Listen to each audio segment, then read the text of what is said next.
নমস্কার বন্ধুরা, আমি হচ্ছি পিয়ালি আর তোমরা দেখছো পিয়ালি পাত্র কুকিং চ্যানেলে। সবাইকে স্বাগত জানাচ্ছি আমার এই চ্যানেলে দেখার জন্য।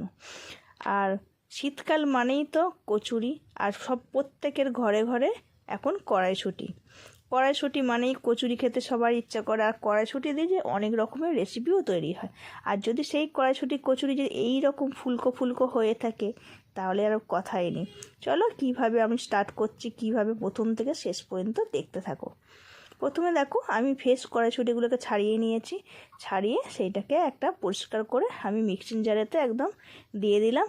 আর সেইটাকে একদম পুরো মিহি একটা পেস্ট বানিয়ে নেব। চলো তোমরা দেখতেই পাবে আমি কীরকমভাবে পেস্ট বানিয়ে নিচ্ছি। আর এইটাকে আমি কাঁচা অবস্থায় পেস্টটা বানাচ্ছি। আর দেখো এই রকমই একটা মিহি পেস্ট আমাদের দরকার, সেইভাবেই আমাদের পেস্টটা বানাতে হবে। আর তার মধ্যে দেখো আমি কি করছি। প্রথমে কড়াতে তেল দিয়ে নিয়েছি। প্রথমে অল্প পরিমাণে তেলটা লাগবে, এতে বেশি তেল লাগবে না। আর পুরো ওই মিহি পেস্টটা আমরা কড়ার মধ্যে দিয়ে দিলাম। এইটাকেই ভালো করে নেড়ে ছেড়ে একদম শুকনো করতে হবে। দেখো আমি যেইভাবে করছি আর সেইভাবে করতে থাকবে। অনেকে সেদ্ধভাবে করেও করতে পারা যায়। সেদ্ধ করলে তাকেও এরকমভাবে মিহি একটা পেস্ট বানাতে হবে, তারপর সেটাকে আবার কড়াতে এরকমভাবে শুকনো করতে হবে। তার থেকে বরঞ্চ এইটা অনেকটাই সোজা। অনেক ঝামেলা অত ঝঞ্ঝাটে না গিয়ে এইভাবে সোজাভাবে বানালে অনেকটা সুবিধা হবে। আর দেখো এই মিহি পেস্টটা বানিয়ে আমি কড়ার মধ্যে বেশ ভালো করে নাড়াচাড়া করার পর খানিকটা অনেকটা হয়ে গেছে, জলটাও শুকিয়ে গেছে। তারপরেই আমি পরিমাণ মতন একটু নুন দিয়ে দিয়েছি। আর তোমরা দেখতে পাচ্ছ কড়ার মধ্যে কীরমভাবে আটকে যাচ্ছে। এইভাবে যখনই আটকে যাবে তখনই মোটামুটি আমাদের এটা পুরটা রেডি হয়ে এসেছে অনেকটা। আর দেখো এর মধ্যে আমরা একটা ভাজা মশলা অ্যাড করব। যাতে শুকনো খোলায় আমি ধনে জিরে একটুখানি শুকনো লঙ্কা আর তেজপাতা সব কিছু শুকনো খোলায় ভালো করে নেড়ে আমি এটাকে গুঁড়ো মশলা বানিয়ে নিয়েছি। আর এই মশলাটা দিলে ভালো একটা টেস্ট হয়, সেই জন্যে আমি এই মশলাটা সব এর মধ্যে দেওয়ার চেষ্টা করি।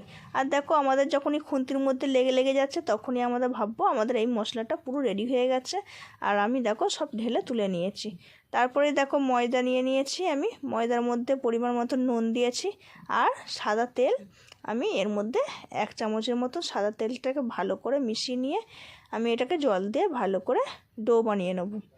আর এইটাকে ভালো করে সাদা তেলটাকে ভালো করে মিশিয়ে নিতে হবে, নাহলে ডেলা হয়ে থাকে। আর তারপরে আমি জল দিয়ে এইটাকে ভালো করে দেখো মেখে একটা মোটামুটি যেরকম মিডিয়াম সাইজের লুচি বানায় সেরকম টাইপেরই আমাদের এইটাকে ভালো করে মেখে ডোটা বানিয়ে নিতে হবে। তারপর সেই ডোর থেকে আমরা ছোটো ছোটো নেচি করে নেব। যেইভাবে আমরা লুচির নেচি করে থাকি সেইভাবেই সেরকমই সাইজের নেচিগুলো করতে হবে। আর দেখো বেশি বড় বড় করলে ভালো লাগবে না, সেই জন্য লুচির মতনই আমরা করে নিতে হবে। আর যে মশলাটাকে আমরা বানিয়ে রেখেছি কড়াইশুঁটির পুরটা, সেই পুরটা ঠান্ডা হয়ে যাওয়ার পর আমি এটাকে ভালো করে গুঁড়ো করে নিয়েছি। এবার দেখো এইভাবে আমরা হাতের সাহায্যে একটু বাটি মতন টাইপের বা একটু লম্বা টেনে আমরা এইটাকে গর্ত বাটি মতন করে নিয়ে এবার 1 চামচ করে এর মধ্যে পুর দিয়ে ভালো করে হাত দিয়ে একটু চেপে আমরা মুখটাকে বন্ধ করে নেব। বন্ধ করে নিয়ে একটু হাত দিয়ে পাকিয়ে নিলেই আমাদের নেচি পুর ভরা রেডি হয়ে যাবে। এইভাবে আমি সব কটাকে দেখো পুর ভরে নিয়েছি। এবার আমাদের বেলার পালা। আর এইভাবে করলে দেখবে বেলতে গেলেও কোনো অসুবিধা হবে না, একটাও ফেটে যাবে না। আর দেখো একটা নেচি নিয়ে আমি একটু তেল দিয়ে ভালো করে একটু ঘষে চেপে নিলাম হাত দিয়ে।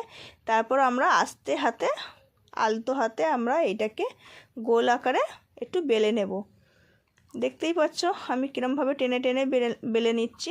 আর এটা দেখো মোটামুটি একটা সাইজ করতে হবে, খুব বড় করতে হবে বা সেরকম কোনো ব্যাপার না, যেরকম নেচির সাইজটা থাকবে সেই অনুযায়ী হবে। আর দেখো একটাও দিকে আমাদের ফাটেও নি আর খুব সুন্দরভাবে বেলা হয়েছে। দেখো কড়াতে পরিমাণ মতন তেল দিয়ে ভালো করে গরম করে নিতে হবে। তেলটা যত ভালো গরম হয় তাহলে লুচি বা যে কোনো জিনিস ভাজার ক্ষেত্রে খুবই তাড়াতাড়ি বেশ ফুলে উঠবে বা সুন্দরভাবে ফুলবে। আর দেখো এইভাবে আমি কচুরিগুলোকে একটা করে দিয়ে দিয়েছি। আর একটু তেলের সাহায্যে তেল এলাম ছিটিয়ে ভাজার পর দেখো বেশ সুন্দরভাবে দুখোল হয়ে ফুলে গেছে। দেখতেই পাচ্ছ এরকম তেলটাকে আমরা যদি ছিটিয়ে যে কোনো জিনিস যদি ভাজি, লুচি বলো কচুরি বলো যাই কিছু, বেশ খুব সুন্দর দুখোল হয়ে ফুলে উঠবে। আর তোমরা দেখতেই পাচ্ছ তোমাদের সামনে একদম একদম ভাজলাম, আর দেখো কত সুন্দর একদম ফুলে উঠেছে।